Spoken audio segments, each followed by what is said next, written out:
Bonjour à toutes et à tous.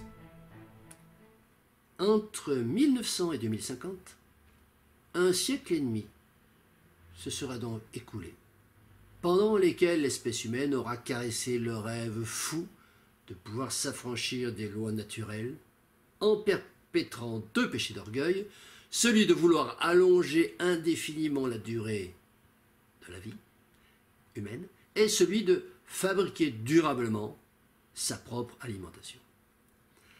Alors, nous avons déjà vu, dans la chronique intitulée « La fin de la sécurité alimentaire », ce qu'il adviendra du deuxième péché, celui qui a constitué le mythe de la fabrication durable de la propre alimentation humaine.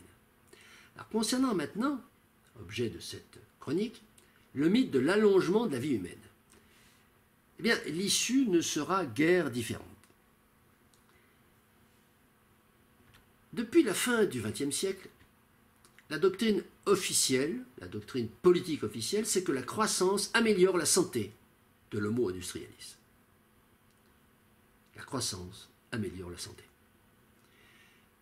Cette affirmation, elle se base sur les chiffres de l'espérance de vie qui, pour la France notamment, est passée de 48 ans en 1900 à 84 ans en 2012. Il faut préciser également que ces résultats, apparemment flatteurs, ont été obtenus par l'intermédiaire d'un modèle dominant unique de politique de santé, dont nous avons parlé dans la chronique précédente, et sur lequel toutes les nations se sont alignées, hormis quelques variantes locales de détail observées ici ou là. Le traitement mondial de la crise du Covid-19 à partir de 2020 en a d'ailleurs donné un exemple frappant du fait de l'adhésion universelle à l'idée que le traitement médicamenteux, en l'espèce un produit chimique de synthèse dénommé vaccin, est la seule solution au problème, et ceci démontre parfaitement bien l'unicité de la stratégie de santé de l'ensemble des peuplades d'Homo industrialis. Cette politique de santé de la société croissanciste mondialisée, ne cache d'ailleurs nullement son objectif in fine qui est bien l'allongement de la durée de la vie de l'homo industrialis par tous les moyens et quoi qu'il en coûte. Afin de mesurer les résultats de cette politique, la société croissanciste d'aujourd'hui dispose d'un outil de mesure qui est juste imparable, qui s'appelle l'indice d'espérance de vie. D'autant que la représentation graphique de l'évolution de cet indice en fonction du temps, depuis l'âge néolithique, fait apparaître une très grande similitude avec la courbe du PIB, c'est-à-dire une quasi-linéarité en abscisse jusqu'en 1850, et un cabrage asymptotique sur l'axe des ordonnées à partir de cette date, 1850, conventionnellement choisie comme marquant le début de la société industrielle croissanciste. Cette corrélation tendrait donc à accréditer l'idée que la croissance industrielle s'accompagne automatiquement d'une augmentation de l'espérance de vie et, par induction de raisonnement, contribuerait dans le même temps à améliorer la santé de l'espèce humaine. Mais cette conclusion hâtive doit dans un premier temps être modérée et même dans un deuxième temps être en partie contredite. En effet, un premier ajustement doit être opéré. Ajustement qui tient aux facteurs qui ont déterminé l'augmentation de l'espérance de vie, dont notamment une bonne hygiène corporelle et domestique, une alimentation quantitativement et qualitativement équilibrée, des conditions satisfaisantes de logement et de travail, notamment au niveau de la pénibilité, sans oublier une minimisation du stress dans la vie courante de l'individu. Or, l'ensemble de ces facteurs sont antérieurs à la grande croissance industrielle. Bien sûr, il s'ajoute à cette liste les progrès de la médecine curative. Ces derniers, eux, sont directement liés à la croissance industrielle,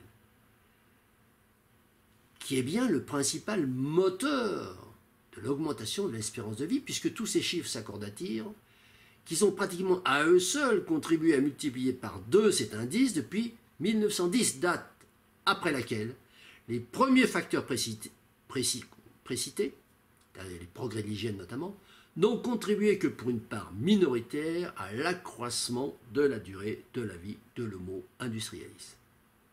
Alors, si on fait un petit résumé pour la France, illustrer cela, nous pourrions dire qu'aux alentours des années 1750, l'espérance de vie était de 35 ans pour une population de 24 millions d'Homo pré-industrialis. Aux alentours des années 1900, l'espérance de vie était passée à 48 ans pour une population de 40 millions d'Homo en cours d'industrialisation. Le gain de 13 ans de l'indice pouvant être attribué essentiellement à l'amélioration des facteurs sociétaux, hygiène, alimentation, travail, logement. En 2017, troisième marqueur, l'espérance de vie était passée à 83 ans pour une population de 66 millions et demi d'Homo industrialis, devenus industrialis. Le gain de 35 ans par rapport à 1900 devant être, lui, majoritairement attribué à l'action de la médecine. Il faut noter que ce pic ne sera... il faut prévoir, c'est notre pronostic, que ce pic ne sera jamais dépassé et que le recul de l'espérance de vie s'amorcera à partir de cette date sous les effets conjugués des limites de l'efficacité des médicaments et de la décroissance de leur production industrielle, nous en avons déjà parlé. Ainsi que le choc provoqué par la prise de conscience de la réalité de ce pic de l'espérance de vie va mettre en lumière un fait majeur, jusqu'alors occulté, à savoir l'importance qu'il y a de bien faire la distinction entre ce qui relève de la médecine et ce qui relève des facteurs sociétaux en tant qu'élément constitutif de l'augmentation de l'espérance de vie. Cette distinction causale conduit à une autre distinction, celle-ci de nature essentielle, à savoir distinguer ce qui relève consubstantiellement de la croissance industrielle et ce qui pourrait ne pas en relever. Questionnement qui peut s'illustrer avec ces deux interrogations antagonistes que je vous propose. Premièrement, peut-on imaginer qu'une société puisse améliorer l'hygiène, l'alimentation, les conditions, le travail, le logement, sans passer par une forte croissance industrielle? Deuxième question. Peut-on imaginer qu'une société puisse développer une médecine à haute technologie médicamenteuse sans passer par une forte croissance industrielle? Alors, la réponse par l'affirmative à la première question et par la négative à la seconde question est évidente. Et ça souligne encore plus l'erreur de la communication officielle qui, depuis près d'un siècle, a assimilé le facteur santé au seul facteur médecine. Plus précisément, médecine médicamenteuse. Donnant ainsi force de loi à la formule « Être en bonne santé, c'est se soigner en absorbant des médicaments ». Être en bonne santé, c'est se soigner en absorbant des médicaments. C'est ainsi que le bon sens populaire va progressivement commencer à suggérer, dans les années qui vont venir, que l'indicateur de l'espérance de vie pourrait possiblement ne pas rendre compte correctement de la bonne santé de l'homo industrialis, contrairement à la doctrine. Le fait que la politique de santé de la société industrielle croissanciste ait négligé les thérapies préventives. Préventives, attention, préventives au sens d'éviter de tomber malade, et non pas de détecter précocement les premiers signes de la maladie, rappelons-le encore une fois. Eh bien, cette négligence des thérapies préventives constitue déjà un premier élément de preuve que la propagande officielle associe indubitablement la bonne santé de l'individu à sa dépendance aux produits élaborés par la chimie de synthèse des laboratoires industriels. Ayant toutefois commencé à prendre conscience de cet inconvénient statistique, les gestionnaires de santé actuels ont bien tenté de promouvoir de nouveaux indicateurs de mesure, tels l'espérance de vie en bonne santé, EVBS, en anglais Healthy Life Years, en YHL. Nouveaux indices censés mesurer le nombre moyen d'années de bonne santé que l'on peut espérer vivre au sein de l'indicateur strict de l'espérance de vie, dans des conditions médicales, sociales et sanitaires du moment. L'objectif officiel étant d'introduire un élément qualitatif dans une donnée d'évaluation purement quantitative. Malheureusement, la formulation, il faut bien l'en connaître, particulièrement absconse de cet indicateur rend inintelligible son interprétation par le grand public. Totalement inintelligible. Alors une autre tentative a alors été effectuée avec l'invention d'un autre indicateur dénommé espérance de vie sans incapacité, EVSI, qui, bien qu'étant sensiblement plus clair que le précédent, n'en reste pas moins dépendant de la fiabilité statistique des données médicales collectées sur la notion des capacités, handicap physique ou mental, réversible ou non, selon les cas. D'une part, et également se révèle peu stable dans sa conception, puisqu'on parle tantôt de VSI à la naissance, et tantôt de VSI à 65 ans, ou même de VSI à 80 ans, le fameux quatrième âge. Alors, il est à parier que toutes ces approximations des experts de la santé croissanciste n'échapperont pas éternellement à la sagacité du grand public. Des approximations qui témoignent à l'évidence de leur profond désarroi, à ces experts de la santé croissanciste, devant la difficulté qu'ils rencontrent pour masquer aux yeux du peuple une aveuglante réalité qui peut se résumer en une phrase très simple et parfaitement intelligible, celle-ci: l'homo industrialis est un grand malade qui ne doit sa survie qu'à la prise de médicaments de plus en plus sophistiqués. L'homo industrialis est un grand malade qui ne doit sa survie qu'à la prise de médicaments de plus en plus sophistiqués.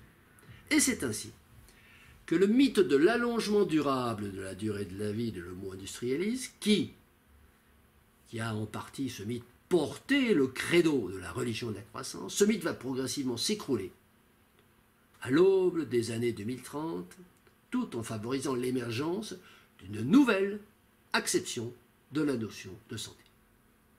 Alors on a vu dans une chronique précédente que la prise de conscience de la dépendance aux hydrocarbures qui va s'installer avec le doute énergétique, va s'installer dans l'esprit des populations, et partant le doute sur la durabilité du système économique basé sur l'utilisation des ressources naturelles finies, eh bien, il ne sera pas provoqué par un raisonnement scientifique anticipant la décroissance, mais au contraire par le choc d'une réalité immédiate exposant à ciel ouvert l'impossibilité de continuer la croissance dans un monde soumis à une diminution inéluctable de la disponibilité en matières premières, énergétiques et minérales. Et de la même façon, c'est bien la décroissance subie des moyens médicaux et pharmaceutiques qui amènera à la prise de conscience du niveau de dépendance médicamenteuse atteint par l'espèce humaine en ce début du XXIe siècle. Et en dépit de quelques opinions contradictoires, isolées et ostracisées dans le maelstrom médiatique, les propagandes gouvernementales ont réussi jusqu'ici à convaincre du contraire, à convaincre les populations que le dispositif médicalo-pharmaceutique de la société croissanciste a amélioré la santé de l'homme. À telle enseigne que ce système a même été dénommé système de santé. Les chiffres officiels qui sont rebattus médiatiquement ne cessent de faire état d'une augmentation vertigineuse et durable de l'espérance de vie, mais se gardent bien de préciser cette dépendance étroite des résultats avec les moyens mis en œuvre pour les obtenir. Et la réduction progressive de la production médicamenteuse et des moyens médico-techniques, eh bien cette réduction progressive, elle mettra les populations en face d'une réalité. Cette réalité, qui est soigneusement occultée, qui a été soigneusement occultée pendant plus d'un siècle par ces propagandes gouvernementales et paragouvernementales. Alors, il apparaîtra clairement que l'allongement de la durée de la vie humaine a été obtenu exclusivement grâce à l'utilisation d'artifices techniques afin de pouvoir réduire les maladies et n'a pas été obtenu grâce à une amélioration de la résistance de l'organisme humain face à la survenance, loin, très très loin de là. Cette confusion, soigneusement entretenue, dont le fleuron le plus édifiant, c'est la synonymie faussement établie entre dépistage et prévention. Cette confusion, elle commencera à s'estomper lorsque les populations se rendront compte de l'incroyable niveau de fragilité atteint par le corps humain durant le siècle écoulé. Cette extrême fragilité de résistance du corps humain, fragilité de la résistance du corps humain, elle éclatera au grand jour au fur et à mesure que l'accompagnement chimio-pharmaceutique diminuera au point que les observateurs neutres et avisés en viendront à se demander si l'espèce humaine sera capable de retrouver à minima les standards d'espérance de vie d'avant la civilisation industrielle, c'est-à-dire avant 1850, ou si elle ne se dirigera pas tout droit vers des chiffres encore inférieurs.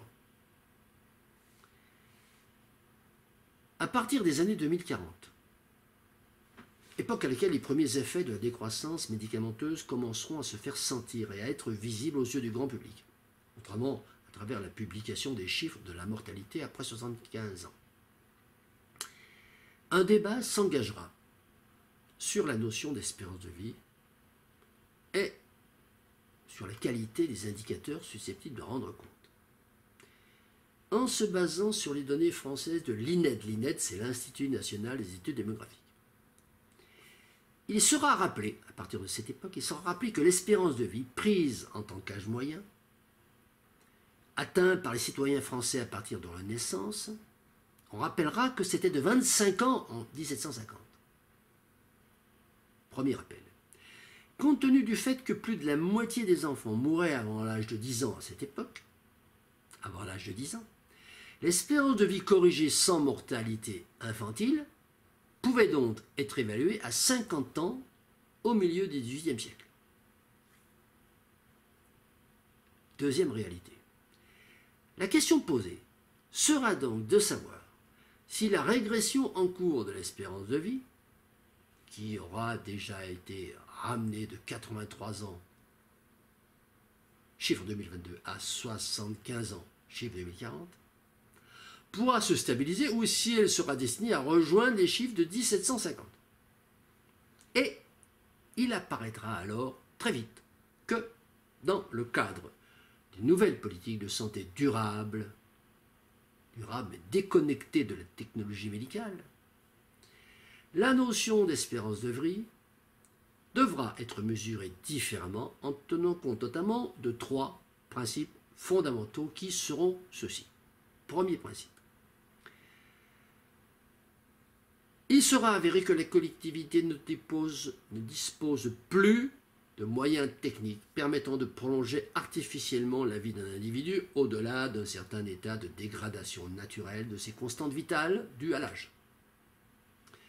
Dans un ordre d'idées similaire, la décroissance de ces moyens ne permettra plus de mener à bien les opérations chirurgicales de remplacement d'organes ou de membres osseux.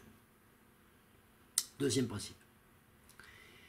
Les troubles physiques affectant la santé des adultes ne pourront plus être traités par des moyens nécessitant une utilisation massive de ressources finies énergétiques et minérales traitées par la chimie de synthèse, mais uniquement par des moyens de médecine dite douce ou phytothérapique, utilisant des ingrédients directement tirés de la biomasse renouvelable.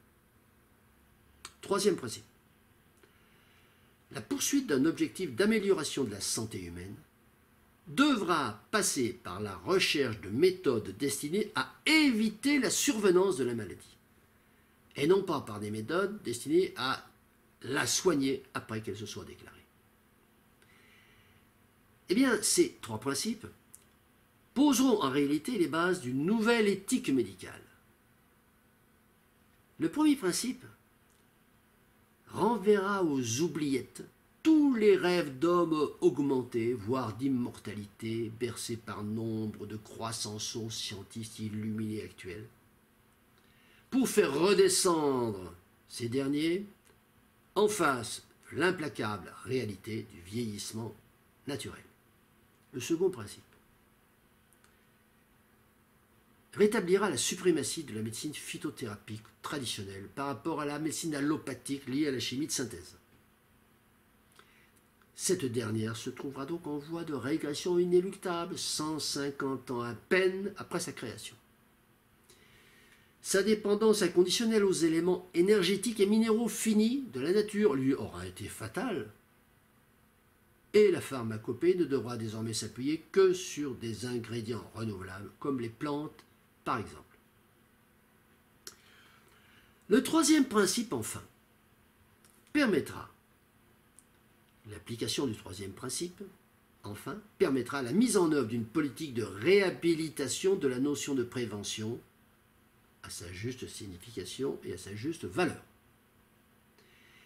La première étape de cette entreprise prendra la forme d'une vaste campagne d'information menée par les mouvements politiques et citoyens convaincus de la théorie de la décroissance inéluctable, afin d'expliquer au grand public que les actions dites de prévention, promues par les gestionnaires croissancistes depuis plus d'un siècle, n'étaient en réalité que des actions de dépistage, destinées non pas à éviter qu'une maladie survienne, mais simplement à traiter précocement une maladie en cours, afin d'avoir le plus de chances possible d'en atténuer les effets.